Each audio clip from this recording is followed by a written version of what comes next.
குர்பானி யார் மீது கடமை?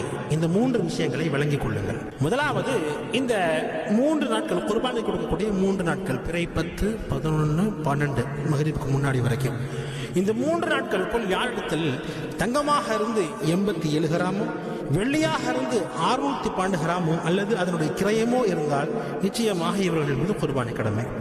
இரண்டாவதாக விளங்கிக் கொள்ளுங்கள், ஜகாத் கடமையாகும் அளவிற்கு வெள்ளியின் மதிப்பளவு அவரிடத்தில் வியாபார பொருட்கள் இருந்தது என்பதாக சொன்னார். அப்போது குர்பானி அவர்கள் மீது கடமை. அதாவது 612 கிராம் வெள்ளியின் மதிப்பு எவ்வளவு இருக்கிறதோ அந்த அளவுக்கு வியாபார பொருட்கள் வைத்திருக்கிறார் என்பதாக சொன்னால் அவர்கள் மீது குர்பானி கடமை.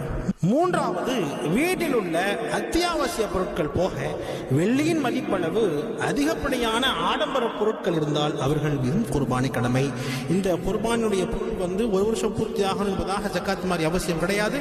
அந்த 3 நாட்களுக்குள் இந்த பொருளாதாரம் வந்து என்பதாக